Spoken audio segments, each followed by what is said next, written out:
Vicky Lemons here, and welcome to my channel. If you are new, welcome, and if you are returning, welcome back. I am so glad to have you here. So in this video, I'm going to talk about being in survival mode. I'm going to give you 5 signs that you are in survival mode.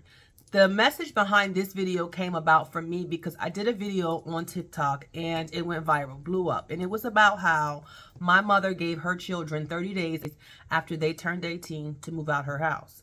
And there were a lot of people in the comments saying, obviously I would never do this to my child. But then there were some people saying, well, I left at 14 or I left at 16 or I left and I'm fine.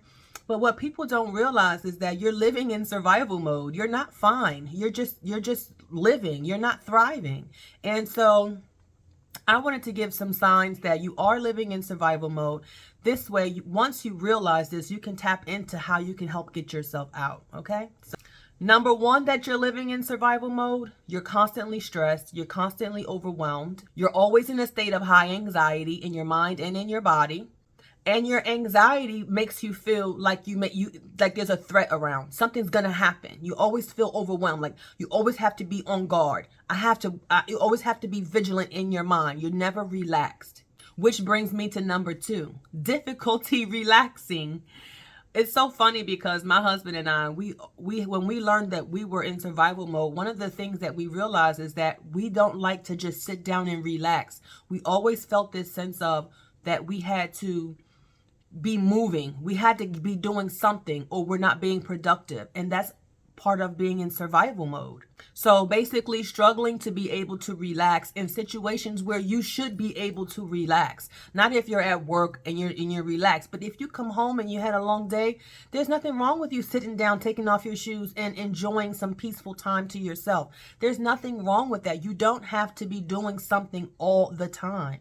Because unfortunately what that means is that your nervous system is just on high alert. Number 3, poor sleep quality is another indicator that you are in survival mode.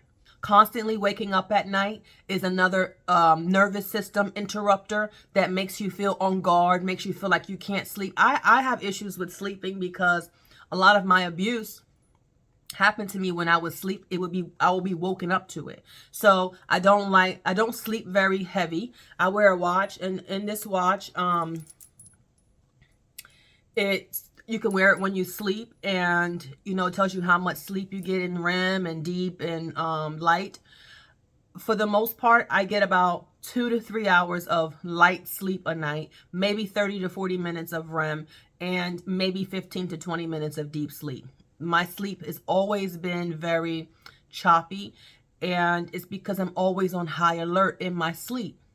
And this in turn can, when you get up in the morning, then you're tired and you feel drained. Then that can lead into the anxiety and the stress and all those things. So it all ties in together. Number 4, difficulty focusing. It doesn't matter if it's decisions, if it's on tasks. What happens is your brain is so preoccupied with just trying to survive, it's not able to comprehend all the other things that you have to do throughout the day. And so you get distracted by those little triggers in your mind, which are basically your survival instincts. When you're in survival mode, that's what your body is going to prioritize, surviving.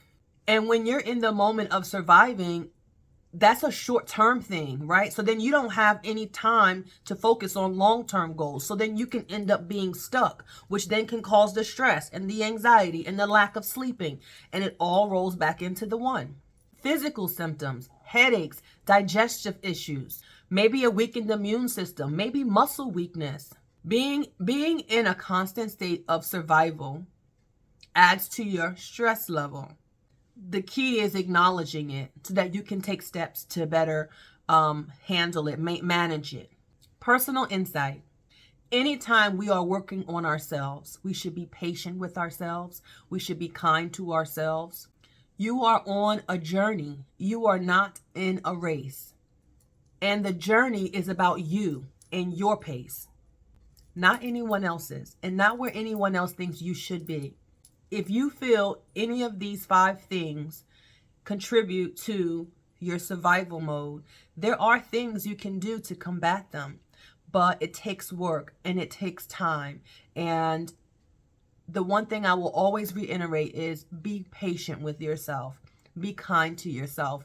Think of yourself as your own friend. How would you talk to your friend in that moment? Talk to yourself that way. And as always, I thank you for watching. I hope this message has brought you some clarity or some insight. And I would love for you to subscribe, please, and like this video, share it if you like. And as always, I thank you for watching, and God bless. No devil is old on me.